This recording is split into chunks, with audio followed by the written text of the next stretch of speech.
साल एक बार फिर डगमगाई हुई है। कहाँ नए शिखर बनने की उम्मीद थी, लेकिन अब 17,000 के ऊपर टिके रहने की चुनौती है। ग्लोबल संकेत खराब हैं। एफआईएस के जाने का सिलसिला कायम है। ऐसे उतार चढ़ाव भरे बाजार में कोई शख्स अगर आपको सही राह दिखा सकता है तो वो है बाजार के सबसे अनुभवी एक्सपर्ट रामदेव अग्रवाल। जी हाँ, मार्केट गुरु सीरीज में आज हमारे साथ जुड़े हैं मोतीलाल ओसवाल फाइनेंशियल सर्विसेज के को फाउंडर रामदेव अग्रवाल। रामदेव जी, पहले तो थैंक यू सो मच, आज आप स्टूडियो में आए। मैंने आपको एक रिक्वेस्ट किया और आपने उसको माना और आप स्टूडियो में आए, उसके लिए thank you so much. No, congratulations on becoming managing editor of Awaaz. हमें जो सबसे बड़ी आवाज़ है, हिंदी चैनल की आवाज़ जो सबसे बड़ी आवाज़ है, और जो पूरे देश में कश्मीर से कन्याकुमारी तक हिंदी की जो आवाज़ होती है, हिंदी में जो आप लोग बोलते हैं अच्छे से, उसका एक अलग इफेक्ट है। बिल्कुल, पहली हेडलाइन तो दे दी आपने हमें। सीएनबीसी आवाज़ एक दुनिया हमारे देश की बड़ी आवाज़, और इसी को और बुलंद करने की कोशिश रहेगी रामदेव जी। और रामदेव जी, मैं जो बात कर रहा था कि जो मैं टीज़ में भी कहा कि आपने एक कॉल ली थी कि एफआईएस ने बेच तो दिया, ठीक है ना, जिस भी मर्जी से बेचा हो, लेकिन वापस आना पड़ेगा और काफ़ी पेनफुल एंट्री होगी उनकी। ऑलरेडी हम देख चुके हैं वो, लेकिन जितना उन्होंने बेचा था उससे काफ़ी कम खरीदने में इतने प्राइस बढ़ गए, तो क्या और आगे पेन रहने वाला है उनके लिए? क्या, देखिए, उनको पैसे कमाने से मतलब है। हाँ। है ना, वो चाहे इंडिया में कमाए, चाइना में कमाए, कोरिया में कमाए, उनको कुछ अंतर नहीं पड़ता। उनको पैसे कमाने हैं एमर्जिंग मार्केट से या कोई भी मार्केट से। अब क्लियरली हो क्या गया है कि भाई China has slump to 10 P or less than 10 P, and we have stayed at 10, 20, 21, 22 P. तो मतलब हमारा जो वैल्यूएशन है वो इतना गलत नहीं है अपने खुद के हिस्ट्री से, लेकिन with the history of other emerging markets it looks huge premium.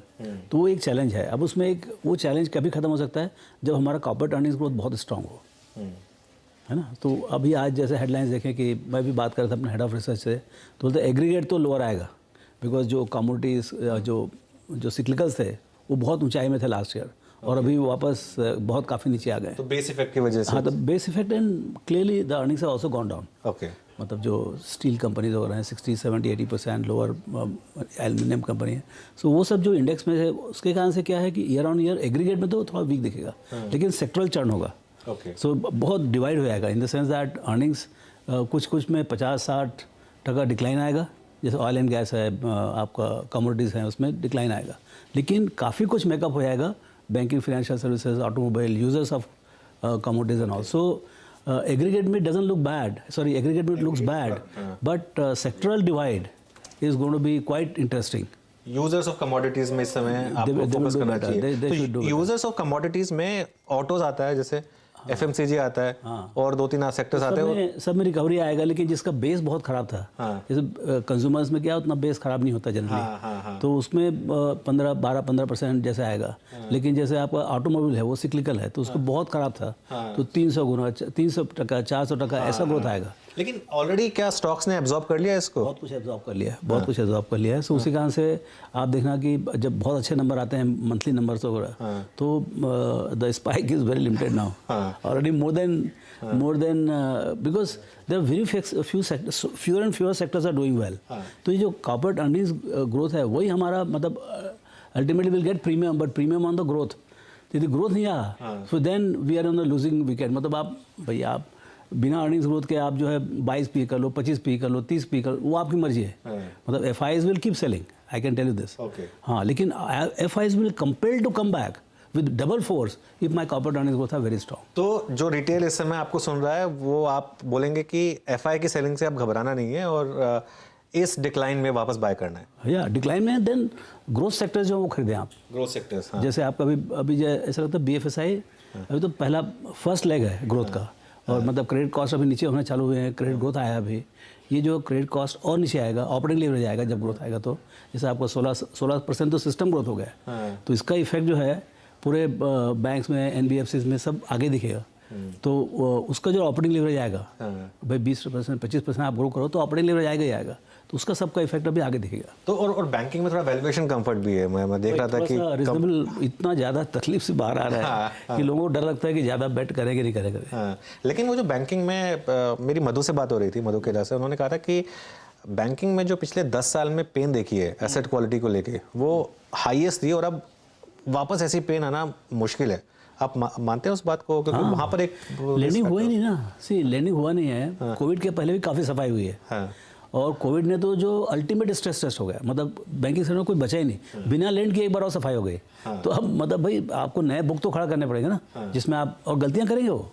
ये पूरी कहानी है, ये पूरा सिक्लिकल है। वो गलती वापस, हाँ पूरा गलती होगा, लेकिन वो गलती कम होगी, गलती होगा और उसका क्यूमुलेटिव इफेक्ट अभी 2-3 साल 4 साल आगे है। अभी पता नहीं कितना जल्दी ये गलती करेंगे, लेकिन गलती होगी, पक्की होगी। तो एक क्लीन फील्ड है आपके पास, एकदम क्लियर। मतलब विराट कोहली जस्ट स्टार्टेड, उसको सेंचुरी मारने का है, लेकिन विराट कोहली 5 साल पहले वाला, आज वाला विराट कोहली नहीं। अभी वही याद है मेरे को। नहीं वो थोड़ा क्लियर करना जरूरी है। चलिए, तो ये अच्छा रामदेव जी, और सेक्टर्स की बात करें से पहले थोड़ा एक मार्केट पे एक और बात कर लेते हैं। एक आपका हमेशा से एक व्यू रहा है कि एज एन इन्वेस्टर आपको ये सवाल पूछना चाहिए मार्केट में कि डाउनसाइड कितनी है, क्योंकि अपसाइड तो ह्यूज है, वो तो जब आएगी तो आपको अच्छा बना के देगी। डाउनसाइड लेकिन कितनी है, और अगर वो लिमिटेड है तो आप थोड़ा पॉजिटिव होते हैं। आप लोग सब चार्ट और देखते हैं, मेरे को नहीं चार्ट नहीं, मैं तो एक लेकिन मेरी खुद की कहानी जो है 40 साल में जो है ना, मैं 3 बार 60% करेक्शन देखा हूँ मैं। 60% फ्रॉम द टॉप। मेरे खुद का एनएवी से 100 का 35-40 तक हुआ है। वो मतलब ऑफकोर्स विद द मार्केट, जैसे Y2K में हुआ, 2008 में हुआ। So it is with the market, ऐसा नहीं कि मेरा खुद का हो गया। तो सो मार्केट से अपन बच नहीं सकते हैं, यदि मार्केट यदि करेक्ट हुआ, लेकिन 20-25-30% के लिए करेक्शन के लिए आपको रेडी रहना चाहिए। ओके, इसका मतलब ये नहीं बोल रहा हूँ कि कल होने वाला, वो आप लोग को मालूम है, लेकिन रेडी रहना चाहिए, क्योंकि क्या इतना ज़्यादा मतलब डिस्टर्बेंसेस है वर्ल्ड वाइड। मतलब क्या पता कौन क्या करेगा, मतलब सब अमेरिका, रशिया, यूक्रेन, फिर चाइना, फिर सो ये सब बहुत मतलब एक्चुअली एक्सटर्नल जियोपॉलिटिकल रिस्क जो है बहुत ज़्यादा है, और उसका डायरेक्ट इकोनॉमिक्स में उसका कनेक्शन है। कभी कमोडिटी प्राइसेस बढ़ जाता है, कभी कमोडिटी जो अब इतना बढ़ गया था कि crash is also going to hurt. See यदि आपका राइज जो है ना उसने किसी को बेनिफिट किया, तो उसका decline will also hurt somebody, ठीक है, and will give benefit also to somebody. So वो सेक्टरल चर्न बहुत जोर से आता है। ठीक है, तो सेक्टोरल चर्न की बात हो रही है, तो इस एक सेक्टोरल चर्न जो कि सबसे ज़्यादा प्रोनाउंस रहा है पिछले 1 साल में, वो है आईटी में काफ़ी सेलिंग हुई है। और वो पैसा जो है पूरा का पूरा डोमेस्टिक स्टॉक्स में गया है। श्योर। उस ट्रेड में कितना अभी बाकी है अभी, या फिर आपको लग रहा है कि अब आईटी भी लेने वाला हो गया है? अभी कितना बाकी क्या मालूम, अभी करेक्टिव फेज में तो लेकिन है। आप ले रहे हैं इस समय आईटी स्टॉक्स? देखिए मैं तो कभी बहुत ज़्यादा बहुत ज़्यादा कम करता नहीं मैं, जहाँ पर मेरे को 10 इनका कंपाउंडेड पास्ट है। 20 साल से हर साल बढ़ा उनका, कभी 10% से, कभी 20% से, कभी 5% से, 3% से, लेकिन हर साल पॉजिटिव रहा है। Quality of cash flow is the best apart from some FMCG companies. I think their quality 90% 95% cash conversion है आपका EBITDA का या ऑपरेटिंग कैश फ्लो का। तो ऐसा इंडस्ट्री तो कोई है ही नहीं। 1% था इंडस्ट्री का कभी 2000 में, आज 24% है।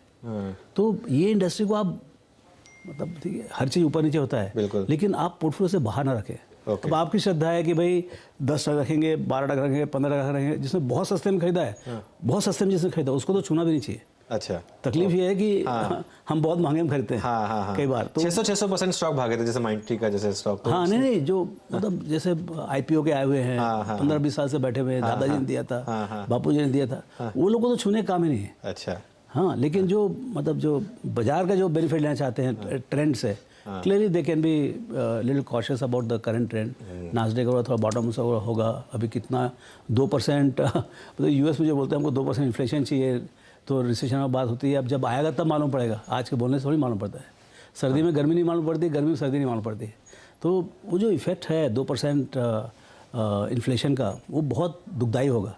ओके, हाँ बहुत दुखदाई होगा। और कैसे मार पड़ेगा, किसको मार पड़ेगा, कितना अर्निंग्स चला जाएगा, FIs का क्या बिहेवियर रहेगा, हमारा साइकोलॉजिकल बिहेवियर क्या रहेगा, ये सब का पिक्चर बनाना बहुत डिफिकल्ट है। So you have to be cautious.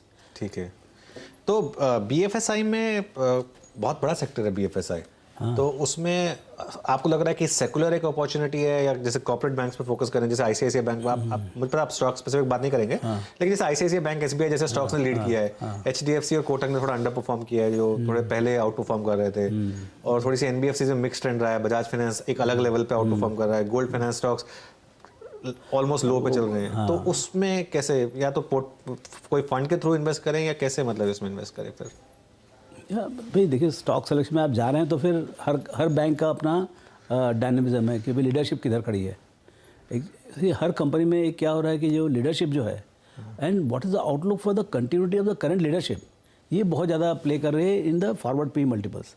आपको तो 24-25 के सबका मल्टीपल्स चाहिए, उसमें ऊंचा और उससे भी ऊंचा मल्टीपल हो, उसके लिए they want the continuation of the current strength of the leadership and even better leadership in the future. So उसके कारण से आपका जो अर्निंग्स तो सब में आएगा, आप अर्निंग्स की बात छोड़ दीजिए, because it is a lenders market. I am telling you, ये जो 8-10 साल में जो 2008 के बाद जितनी तकलीफ हुई बैंक्स को, उन्हें ऐसे ऐसे क्लॉज में लिखवा लिए हैं कि बारोअर्स का कोई पावर ही नहीं। आप यदि बारो किए बैंक से और डिफ़ॉल्ट हुए तो you are in the hands of lender.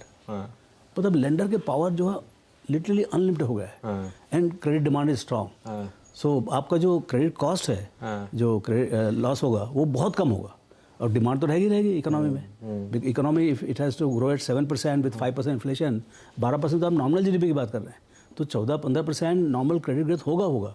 और जो अच्छे बैंक्स होंगे उनका 18-20% होगा। वाह। सो आप समझ लीजिए कि आपका अच्छा, आपको पी मल्टीपल 1 है, आधा है, इस टाइप का बैंक्स में हर तरीके के मिलेंगे आपको मल्टीपल्स। सो मेरे को लगता है खराब से खराब बैंक भी बहुत अच्छा करेगा। खराब से खराब भी अच्छा करेगा, लेकिन जो अच्छे हो तो बहुत अच्छा करेंगे। अच्छे तो खैर तो लीड करेंगे ना पूरा। हाँ, ठीक है, चलिए ये तो बात हो गई। अच्छा, एक इस समय जो फोकस में सबसे ज़्यादा चल रहा है रामदेव जी, वो है सीमेंट, और सबको लग रहा है कि कहीं हमने मिस तो नहीं कर दी बस, और ऑब्वियसली उसका ट्रिगर हम सब जानते हैं। हाँ। लेकिन आपने ये सब साइकिल्स देखी हैं। हाँ। तो कैसे आप अप्रोच करेंगे इसको, क्या एडवाइस होगी इन्वेस्टर्स के लिए? देखिए, अब क्या है, मैं तो खाली फोकस रहता है अर्निंग्स ग्रोथ के ऊपर। और मैं अपने खुद के रिसर्च को जो एग्री आता है उस पर जाके अभी सबको आज दिन भर आज उनका ही प्रेजेंटेशन होगा, तो क्या है, I try to figure out and then will go and meet the company कि भाई जो बोल रहे हैं एनालिस्ट लोग उसमें कितनी सच्चाई है। फिर बात होती है। तो अभी भी वो मतलब Q2 में तो खराब ही है, निगेटिव है सीमेंट इंडस्ट्री अभी भी। इसी सीमेंट इंडस्ट्री का सबसे बड़ा है कि भाई आप ट्रांसपोर्टेशन में हो चाहे मेकिंग ऑफ सीमेंट हो, underlying thing is energy, lot of energy is required. क्योंकि अल्टीमेटली गिट्टी मिट्टी से बनाते हैं आप, उसमें बुद्धि ज़्यादा काम नहीं है, खाली एनर्जी है। अब एनर्जी इज $300-350 का कोल में क्या सीमेंट बनाएंगे आप? और आपका सीमेंट का दाम तो इतना नहीं है कि भाई आप 400 वाला 800 में बिक रहा है, ऐसा तो बात है नहीं। भाई 400 का 450 करना भी बहुत मुश्किल है। So pricing power is limited and cost is heightened, I would say. If it turns out to be temporary, भाई कोई कारण से मतलब जैसे वार खत्म हो जाए, ग्लोबल डिमांड कोलैप्स हो जाए, तो अभी क्या है कि वैसा दिख नहीं रहा है। Energy price are not looking, या फिर हमारा डिमांड बहुत स्ट्रांग हो जाए तो। लेकिन ऐसा भी हो सकता है global economy slowing down and India can rise. कहीं कहीं तो हमको भी एक्सपोर्ट के थ्रू या कहीं हमको भी अंतर पड़ेगा। तो अभी आपको लग रहा है कि थोड़ा शायद बस निकल चुकी है, ये थोड़ा सा मतलब इसमें थोड़ा सा रिस्क है? नहीं, because of that corporate event Adani के एंट्री से काफ़ी एक्साइटमेंट बढ़ गया है कि भाई क्या होगा आगे करके। सो वो एक अलग एक्साइटमेंट है, उसके बारे में कुछ कहने का बहुत मुश्किल है। लेकिन बाकी ऐसा आप फंडामेंटल्स देखें तो ऐसा बहुत कोई स्ट्रॉन्ग कॉर्पोरेट अर्निंग्स को दिख नहीं रहा है उसमें। ओके, ठीक है। चलिए आगे बढ़ने से पहले रामदेव जी एक चीज़ पूछनी थी। आप इस समय आपने जो कोई लास्ट बुक रीड करी हो जो आप एडवाइस करेंगे लोगों को पढ़ने के लिए, क्योंकि आप काफ़ी पढ़ते हैं आप, तो कोई लास्ट बुक जो आपको अच्छी लगी हो और उससे कोई आप लेसन्स निकाल सकें? देखिए 2018 की एक पुस्तक है mastering the market cycle, okay, by Howard Marks. तो उसका वो पुस्तक ख़त्म किया। I mean this book is so good. I mean हालांकि ये मेरे टाइप का पुस्तक नहीं है, ये थोड़ा टाइमिंग के ऊपर है। How to change the odds. Investing is all about odds. So how to change the odds in your favour while investing. So उसमें एक बात बोली हुई है कि भाई आपका जो पे ऑफ है, इज इट बिहाइंड और is it ahead? Okay. So obviously you have to time it in such a way that entire payoff you get at the bottom. Of course nobody gets at the bottom. But at least वो जैसे century है तो 80 में मत खरीदें आप, 20, 22, 25 में पकड़ लें। तो अभी ऐसी कोई साइकिल दिख रही है आपको जहाँ पर आप हर हमेशा अनुज ये ऑलवेज मार्केट में यदि 50 सेक्टर है या 50 ग्रुप्स ऑफ स्टॉक्स हैं, तो उसमें से आप समझ लीजिए बहुत तेजी तो भी 30 में तेजी रहेगा, 20 तो निगेटिव रहने वाले। तो आपको हमेशा जैसे अब देखिए अभी प्राइवेट बैंक्स में now maybe we are at 30, 40, 50, I don't know, maybe 30, 40। So वो अभी वो साइकिल चालू है 6-8 महीने से। लेकिन आईटी जो है is from 100 it is coming down to 70। So वो कहाँ पर जाएगा, whether it will go to 40, 50, जो भी भाव से एक पर्टिकुलर प्राइस आएगा वहाँ से फिर हमें आप कुछ भी कर लो, रिसेशन कर लो, कुछ कर लो, वो चलेगा ही चलेगा। तो नाउ क्लियरली जो जैसे देखिए दो बड़े सेक्टर हैं यहाँ पर। एक बैंक है, दूसरा है आईटी। हाँ। Second biggest is IT. बिल्कुल। मैं वेट्स के हिसाब से बात नहीं कर रहा हूँ, मेरे को उतना अंदाज नहीं है वेट्स का। नहीं हाँ, बैंक का 35% है, आईटी का करीब 20% के करीब। हाँ, तो आपका जो प्रॉफिट्स है वो 27-28% है, but it is not as good. Quality of profit and free cash flow of banking is literally zero. Okay, ये जो 24% प्रॉफिट है आईटी का, उसमें almost 20-22% is free cash flow. तो real cash flow, free cash flow, growing free cash flow, high quality free cash flow is IT. लेकिन IT is on the down turn because of whatever they had a good time. So how do you position, how do you get the sectors on your side, and then within that you have to find the company which is the going to be the best. हाँ, ठीक है। तो IT में रामदेव जी ने 2-3 बार hint दिए हैं कि देखिए ठीक है, थोड़ा बहुत उतार चढ़ाव चलता रहेगा, लेकिन आप कंपनी का ट्रैक रिकॉर्ड देखिए और किस लेवल पे उन्होंने कंपाउंडिंग की है, कहाँ लेंगे ये आपका कॉल है, लेकिन हर चीज़ सीधा एक लाइन में नीचे नहीं जाएगी और काफ़ी नीचे आ चुके हैं, तो शायद थोड़ी अपॉर्चुनिटी बैंक्स में काफ़ी पॉजिटिव है। एक और थीम जो निकल कर आ रही है रामदेव जी, वो है मैन्युफैक्चरिंग, कि पिछले 10 साल में कुछ नहीं हुआ है, आप मैन्युफैक्चरिंग पे बस फोकस करिए। आप अग्री करते हैं उससे? मैन्युफैक्चरिंग में अपॉर्चुनिटीज आएंगे क्लियरली। मैन्युफैक्चरिंग में अपॉर्चुनिटी जो अभी जो दिख रही है वो एक्सपोर्ट ओरिएंटेड अपॉर्चुनिटी की बात हो रही है। एडिशनल मतलब जो आपको डोमेस्टिक था उसके ऊपर से एक मतलब PLI स्कीम के अंडर में आपको एक्स्ट्रा ग्रोथ मिल सकता है because of manufacturing. So you have to be, मतलब गवर्नमेंट का फोकस बहुत ज़्यादा है कि मैन्युफैक्चरिंग को हम कैसे आगे बढ़ाएं ताकि जॉब्स क्रिएट हो, ताकि इकोनॉमी में जो GDP में 15-17% रह गया, how do we push it to 20-25%, वो एक काम चालू है। तो उसमें अब जैसे मैन्युफैक्चरिंग में आप देखें, even I don't know whether defence could be called manufacturing, you know. तो उस तरफ जो है मतलब मेरे को लगता है ज़्यादा क्या है, देखिए मेरे को जो अभी जो ना डोमेस्टिक डिमांड के ऊपर ज़्यादा भरोसा है देन एक्सटर्नल डिमांड। और external demand also comes at a cost at times. If they are not booming then they are willing to pay very little, when they are booming they are willing to pay significant premium to domestic. So right now my most premium sector and customers are sitting in India. What they would, so I would like to have much more predominant share of consumption or revenue coming from India because that is market में इस समय सबसे बड़ा risk क्या है रामदेव जी? मुझे याद है आपने एक बोला था कि सबसे बड़ा रिस्क है मार्केट में रिस्क ना लेना और इन्वेस्टमेंट नहीं करना। वो तो इन्वेस्टर के लिए है। मार्केट में मार्केट तो मार्केट ही है, समझे ना, वो चलते रहेगा अपने हिसाब से। लेकिन इन्वेस्टर के लिए यू नो कि भाई I mean what should we do, sitting outside too much, उससे मतलब you can enjoy for some time कि भाई बाजार नीचे जा रहे हैं, हम अच्छे हैं, बाकी जो अंदर है वो बेवकूफ़ हैं, इस टाइप का लग सकता है, you know, if the market is in corrective phase. But eventually when you look out 10 years 15 years out, the guys who actually participated stayed in the market, see आप चर्न कर सकते हैं पोर्टफोलियो बट अलोकेशन कम ना करें। ये मेरा style है and that has work well because nobody can time the market. Okay, timing the market is very tough. जैसे आज हमको लग रहा है कि थोड़ा सा करेक्टिव फेज में मार्केट, क्योंकि बाजार ही करेक्टिव है। तो जो जैसे आज काले बादल छाए हुए हैं तो उस टाइप का थोड़ा मूड लगता है। कल जब ब्राइट रहेगा कल परसों तो बहुत अलग लगेगा। तो उस टाइप की बात है। थोड़ा सा मतलब लॉन्गर टर्म पर्सपेक्टिव में these are greater opportunities to buy in, build the portfolios okay slowly. Ramdev ji, ये जो ग्लोबल मार्केट में ये सब जो चल रहा है इसको आप कैसे देखते हैं? जो फेड का US में इन्फ्लेशन एक मॉन्स्टर बन गया उनके लिए, उनको समझ में नहीं आ रहा है कि अब इसको कैसे, उन्होंने खुद कोशिश की कि इन्फ्लेशन आ जाए और अब इन्फ्लेशन आई तो अब उनको समझ में नहीं आ रहा है कि इसको डील कैसे करें। फेड फंड्स कहाँ जा रहे हैं, इन सब का इंडियन मार्केट पर कितना फ़र्क पड़ेगा और इन्वेस्टर को उसको देखकर कोई डिसीजन चेंज करने की ज़रूरत है या नहीं?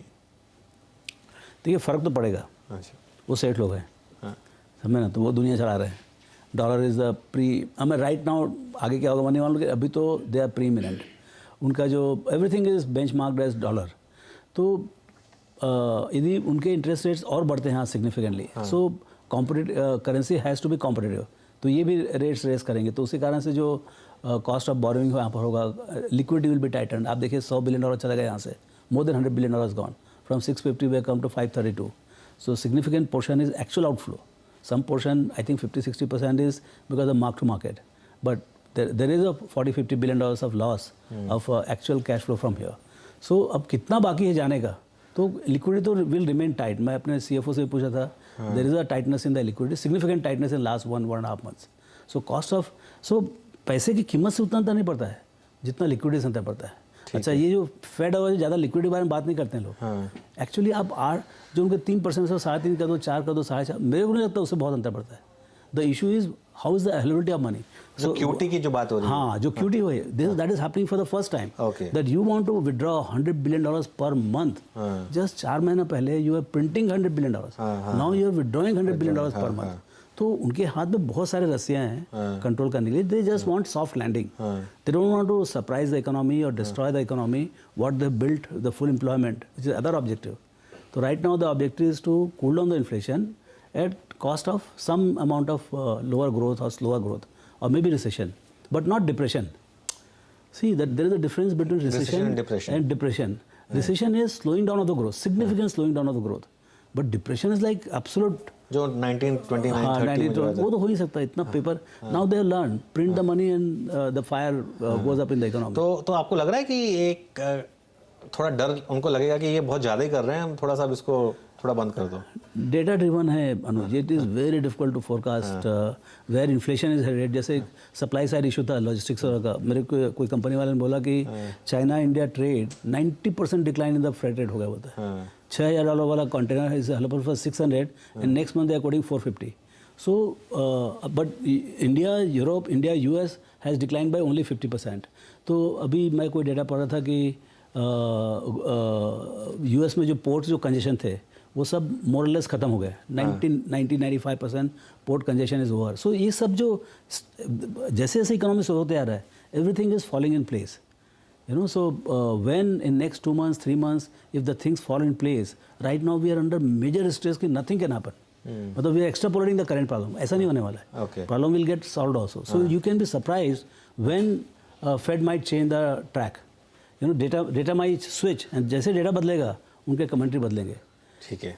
चलिए एक लास्ट सवाल लेते हैं आपसे. तो थोड़ी आपको एक खुशी मिली होगी जो डोमेस्टिक रिटेल का जो कल्ट इक्विटी में आया, क्योंकि हमेशा ये रहता था कि रिटेल खरीदा तो मतलब वो फंसेगा, लेकिन इस बार रिटेल ने अच्छा पैसा बनाया है. और उसने सबसे बड़ी अच्छी बात ये की कि जब वो मार्केट कोविड के बाद इतना गिरा और उसके बाद गिरा, वो हर गिरावट में उसने खरीदा ही है, उसने बेचा नहीं है. तो ये आपको लग रहा है कि ये आगे जाके और पेनिट्रेट होगा मार्केट, जिस तरीके का यूएस में एक डोमेस्टिक सेविंग्स का कंट्रीब्यूशन है इक्विटी मार्केट में. अभी तो हम उससे बहुत दूर हैं. बहुत दूर है. तो वो आपको लग रहा है कि आएगा? ये तो सबसे बड़ा चेंज है अभी मेरे ख्याल से.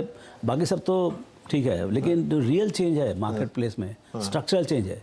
जो the entry of retail from 30-40 million customers to 100 million and 100 going to 200 and 200 going to 300 in next 8-10 years, ये मुझे लगता है कि द बिगेस्ट स्ट्रक्चरल शिफ्ट है.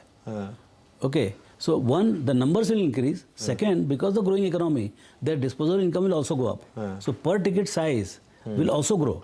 सो देर इज सो मेरे को ऐसा लगता है कि importance of FIs and all will definitely get reduced, but India will become so important that they have to come back. And when they come back the cost of entry will be exorbitant. चलिए रामदेव जी, बहुत अच्छा लगा आपसे बात करके, और एक बार फिर से थैंक यू, आप स्टूडियो में आए और बात की हमारे साथ, और हमारे दर्शकों को आपने अपना जो अनुभव है उससे रिलेटेड इतनी चीज़ें बताई. और जो बुक रामदेव जिसकी बात कर रहे थे, हावर्ड मार्क्स की बुक है, वो 2018 की, उसको मैं पक्का लेने वाला हूँ और उसको पढ़ने वाला हूँ. Mastering the market cycle. तो देखिए ये सब इसलिए बताते हैं क्योंकि इन चीज़ थोड़ा सा नॉलेज जरूरी है. सिर्फ ये पूछना कि क्या लेना है क्या बेचना है, इससे अच्छा है कि क्यों लेना है, कब लेना है और कब रहना है. ये सब चीज़ें ज़रूरी है मार्केट में, और यही हमारी कोशिश है मार्केट गुरु साइकिल